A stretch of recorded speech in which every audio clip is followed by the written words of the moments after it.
કોંગ્રેસના મત તોડવાનું cutter machine એટલે આમ આદમી પાર્ટી, ભાજપનું ગલુડિયું એટલે આમ આદમી પાર્ટી. આ શબ્દો કે એક સમયે આપના સાથી અને હાલ કોંગ્રેસના નેતા કરશન બાપુ ભાદરકાના છે, જેમણે આમ આદમી પાર્ટી પર ગંભીર આરોપ મૂકતા કહ્યું છે કે આમ આદમી પાર્ટીને મત એટલે ભાજપને મત, કારણ કે કોંગ્રેસના મત તોડવાનો ધંધો આપ કરે છે અને સામે વળતર પણ મેળવે છે. આ સાથે આપના રાજ્યસભા સાંસદોએ આપને અલવિદા કહ્યું તેના વિશે પણ વાત કરતા કહ્યું કે હું સત્ય સાબિત થયો, મારી વાત પર સિક્કો લાગ્યો છે. આવો વિગતે વાત કરીએ કરશનદાસ બાપુ ભાદરકાના નિવેદનની. નમસ્કાર, હું ચિરાગ વર્ષાબેન, આપ જોઈ રહ્યા છો સ્વમાન. સ્થાનિક સ્વરાજ્યની ચૂંટણીનું આવતીકાલે મતદાન છે, ત્યારે દરેક પક્ષે મતદારોને અપીલ કરી પોતાના તરફ આકર્ષવા એડી ચોટીનું જોર લગાવી દીધું છે. ભાજપના અધ્યક્ષ જગદીશ વિશ્વકર્માએ પણ મતદારોને અપીલ કરતા કહ્યું છે કે વિકાસને મત આપશો તેવી આશા છે. તો મુખ્યમંત્રી ભૂપેન્દ્ર પટેલે પણ મતદારોને અપીલ કરી મતદાન અવશ્ય કરવા જણાવ્યું છે.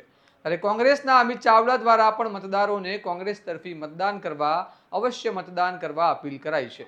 એવામાં કોંગ્રેસના નેતા જેઓ પહેલા આમ આદમી પાર્ટીમાં હતા અને વિસાવદરમાં ગોપાલ ઇટાલિયાની જીત બાદ ઇટાલિયા અને આપ પર ગંભીર આરોપો મૂકી આપનું જાડું છોડી ચૂક્યા છે, તેવા કરશન બાપુ ભાદરકાએ કોંગ્રેસ પક્ષને વોટ કરવા મતદારોને અપીલ કરતા કહ્યું છે કે આપને મત એટલે ભાજપને મત, કારણ કે આપ ભાજપના પે રોલ પર કોંગ્રેસના મત તોડવા માટે કાર્ય કરી રહ્યું છે.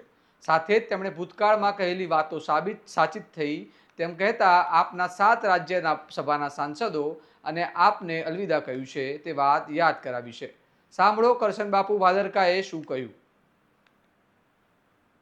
ભારતીય જનતા પાર્ટીનું કોંગ્રેસના મત તોડવા માટેનું કટર મશીન એટલે આમ આદમી પાર્ટી, ભારતીય જનતા પાર્ટીનું વેન્ટિલેટર એટલે આમ આદમી પાર્ટી, ભાજપનું ગલુડિયું એટલે આમ આદમી પાર્ટી, ભાજપનું સપોર્ટર એટલે આમ આદમી પાર્ટી, અને હવે તો લાગે છે ભાજપ ઇઝ ઇક્વલ ટુ આમ આદમી પાર્ટી. 7 રાજ્યસભાના સાંસદો આપમાંથી રાજીનામું આપે છે અને ભાજપ જોઈન કરે છે. મારી વાત સત્ય સાબિત થઈ. મારી વાતને આ રાજીનામાએ સ્ટેમ્પિંગ કર્યું. હું ગુજરાતના એક મતદારને કહેવા માંગુ છું કે જો તમે ભાજપથી કંટાળ્યા હો, ભાજપના ભ્રષ્ટાચાર, દાદાગીરી, અધર્મ, પાપ આ બધી બાબતોથી કંટાળ્યા હો તો મારા શબ્દો યાદ રાખજો. ભૂલથી પણ જો તમે સાવણાને આમ આદમી પાર્ટીને મત આપ્યો અને કોઈ ક્યાંક જીત્યું તો મારા શબ્દો યાદ રાખજો કે વિધિન 15 ડે, 2 અઠવાડિયાની અંદર એ વ્યક્તિ ભાજપના ખોળામાં બેઠો હશે. એટલે બધા જ લોકશાહી પ્રેમીઓને 2 હાથ જોડીને વિનંતી કરું છું કે આ બંનેની મિલીભગત સમજવાનો પ્રયત્ન કરજો અને માવતર પાર્ટી તરફનું પ્રયાણ એટલે કે કોંગ્રેસ તરફનું પ્રયાણ ધ્યાનમાં રાખજો.